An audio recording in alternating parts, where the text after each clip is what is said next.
it was a three-pointer and his foot was just barely on the line. Like, lucky for us. Kevin Durant put on the line. Yeah. Brother. Take note.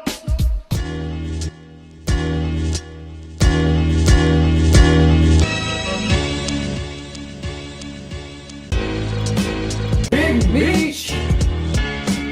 We're here. I'm an allergist. It's different this time. What's up, guys?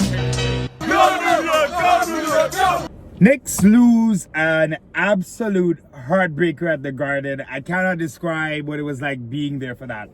If you see me smiling and laughing, it's trauma response to the pain. It's his coping mechanism. My coping mechanism, because that was historically bad.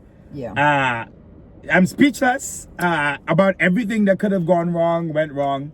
Everything that could have happened and gone against us in those last 3 minutes happened.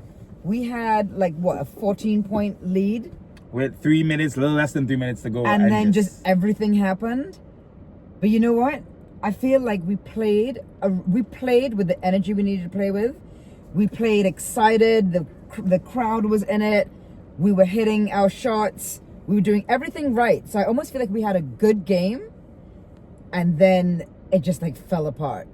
And we don't want to blame the referees because we don't want to play that blame game, but there were definitely some calls towards the end of the game that went totally out of whack, right? The Pascal call, you said, with OG. The Pascal and OG, I felt like, I again, we don't want to harp on these calls. Yeah. So, but we're bringing it up to just show you how many things went wrong for the Knicks at the end. You got the goaltend, Miles Turner, right? Mm-hmm. You got the Pascal on OG. Right. That, you know, they called the foul, they reviewed it, whatever.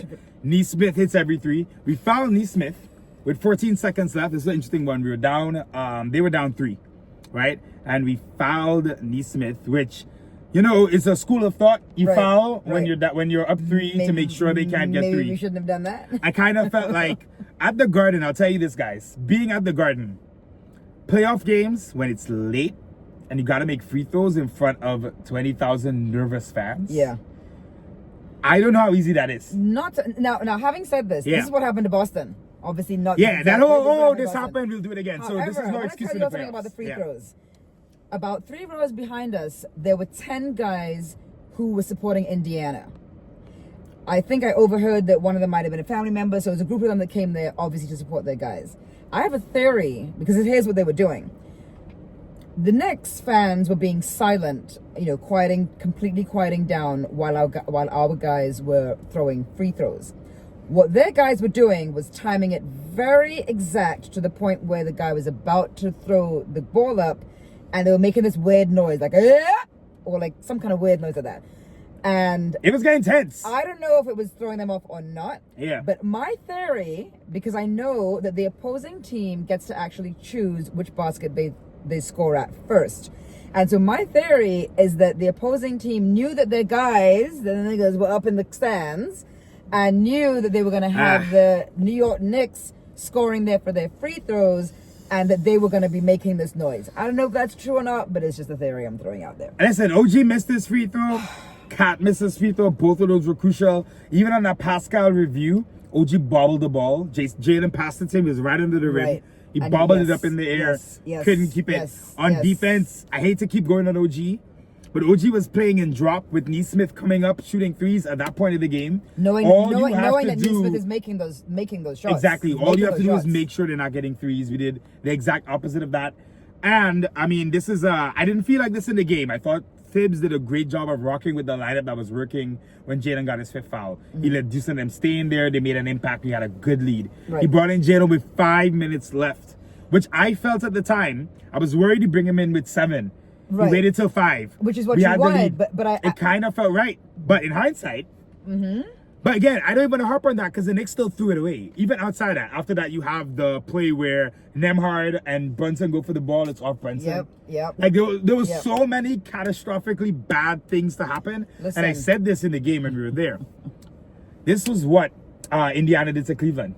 Right? When Tyrese Halliburton. With how many seconds left? Did 7 seconds left. right? Basically did the same thing late to Cleveland when they came back from clutch 7. Prayer. We're not the only team that's got a clutch prayer. We said it before the series. And during the That's playoffs, true. Yeah. that's what happens. Listen, I'm never comfortable, even though we had that, like, you know, I mean, we had the 15-point lead, then it went down to like 9, went down to like 7, went down to 6.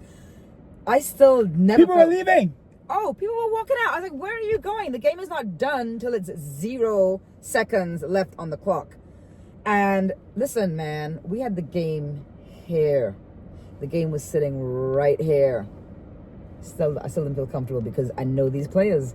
I know the Kobe Bryants, the Jalen Brunsons. He's in there too. The Tyrese Halliburtons. These guys know how to come back and score in the last few seconds of the game. I don't want to say we gave the game away because we did play well for most of the game. But this is what Boston said. Oh. This is my thing. I'm gonna go back to this, right? You're in the last 4 teams in the playoffs. Yeah. Listen, we could talk about choke the game, this, that, the other. When Boston lost the first game, they said, damn, we let it slip. Right? When Boston lost the second game, damn, we let it slip. So we choked it. Obviously we did. Mm-hmm. But I can't even just say we let it slip. Indiana did what they had to do. Yep. We choked. We choked. We missed. We froze up late. The free throws were bad. We gotta make our free throws. We gotta make our free throws. To make our free throws. I didn't like the foul is, on Neesmith when we were up. I'm telling you, 14 seconds left, and we fouled Neesmith up 3. Yeah. He hits 2, come back down the other end, fouls, free throws. We end up tying the game. But Tyrese's miracle shot, by the way, again, that ball, which by the way, was only barely not a 3. I know, because you saw his little Kevin Durant foot on the line nonsense going on. Yeah. Because actually, when they went to review it, when he made the shot from being in the Garden, I was like, oh, that was a 3. They put it up on the board. They called it 2. They put it up on the board as a 2, but I was like, oh, that was definitely a 3. And then they went to review it and saw that his foot was on the line. I mean, thank God. But it didn't even make. To be honest, it might have been difference. better we lost like that instead of overtime. But just to say, when you let Neesmith shoot that 3 instead of fouling at 14 seconds left, let's just say he ties the game. Let's say he hits it, it's tie game, and I get why you don't want him to tie the game. I get it, but now you still have the ball with the clock. You're running out the clock. You have a ball with a chance to win the game. For me, momentum wise, emotional wise, whatever, it would have felt better to do it that going way. into overtime off you missing a shot, and hell, we might have made it. Hindsight is 2020. Hindsight is 2020. After Tyrese hits that, the energy deflated. Oh yeah. You know, we got a little 4-point lead in overtime, and it was looking good for a bit, but then it fell apart. But then we had those shots where Jalen had a chance and then Kat had a chance. At the end of the game, Kat had a nice look from 3. We kind of had. So in a way, it's kind of like we did lose the game. Well, we lost the game. We lost the game. We had opportunities. Yeah. To score, we had opportunities to get it back in, even if it was just to tie the game again. I was calling double overtime at one point. You were calling that. I was like, it's gonna be double overtime. We put ourselves in that situation, and I'll say this: How are we gonna come back? How are we gonna come back? So the 1 game break between every game in this series has all been about the Pacers are gonna be able to play us hard, 48 minutes, sub in, sub out guys. I thought we did a really good job of handling them for the most part tonight till the end. We did. But now these guys, after playing an overtime, crushing, emotional defeat, gotta get 1 night's rest and come back to the Garden on Friday in what already feels like a do or die game. Yes, it does. And against, listen, we're gonna be. They're tired. Let's keep it real. We look tired. The later the game got, the more tired we looked. OG was looking tired. And you mentioned his leg as well because his leg got kind of injured a little bit. But in the previous series, we don't know how bad it really is. And then even Brunson looked fine tonight. But near the end, it still looked. But I did notice. You noticed how Tibbs did give these guys rest, which is unusual for him. But we lost it anyway because the game went to overtime. Yeah. So I mean, it is what it is. Listen, Knicks fans, we've been through bad moments. So we're used to this. But this was a really bad loss for a playoff game. This was an all-timer. Meaning like around the league and maybe even in the playoffs history. Yeah, this is... I think that's what they're saying, that this was like a really bad loss for us. Losing the way that we lost. It was bad. I will say this team has always bounced back. We've said this for years now. They've been able to bounce back. If we can't recover from this emotionally, we were going to win the championship anyway. That's how I feel. If this loss in game 1, Where's positive Timmy? He just showed me positive Timmy. On Twitter, we're gonna follow positive Timmy. I'm gonna say this positive about our next game on Friday. And we're not going to be, what did you say? We're not going to be depressing Derek? Is that what you said? I'm not going to be a depressing Derek. Depressing. Nah, for real, listen to this. Listen to this. The Knicks have been resilient all year. They've always bounced back. They found another gear when they had to. They know what they did wrong tonight. And if on the one side, you know, they could be fatigued for Friday. On the flip side, I'm glad they can have a memory of a goldfish after this game. Because it's one night, you're back to business. Right. So if you're angry, right. if you're motivated, if you're pissed off at what happened in New York, Jalen Brunson, Carl Anthony Towns, OG Anunoby, Deuce McBride, I want to shout out to Deuce and Mitch. They played great. You know, our starting lineup has not been good, guys. And Mikal had some good minutes too, but how do you put my thoughts together? They showed tonight what they can do when they're playing well and connected. They kind of just slowed up too much towards the end of the game. Josh Hart said in the post game, we're kind of playing not to lose towards the end. Right. Right? When we had the momentum, we had them backs against the wall. Right. We should have kept that pace up. But I will say, if there's any time for this game to happen, game one is the best time. Yep. And if these guys are built up of what I think they have in them, this loss will trigger them and will motivate them and get them just to a straight blackout mode of we got to get this done. We got to play 48 minutes. Tibbs have been talking about playing 48 minutes the entire season. This got to, again, you're going to learn a lot about this team over the next couple of days. Damn. Because this kind of loss, if they don't respond from this, if they can't find that next gear to respond from this, in a way, we were never going to win the championship. That's exactly how I feel, right? It's a conference finals. The margins are razor thin, which is why I don't even like saying we choked, even though I said it like 10 times already, because you win the game. When we beat Boston, we forced our way back into the game and won it, right?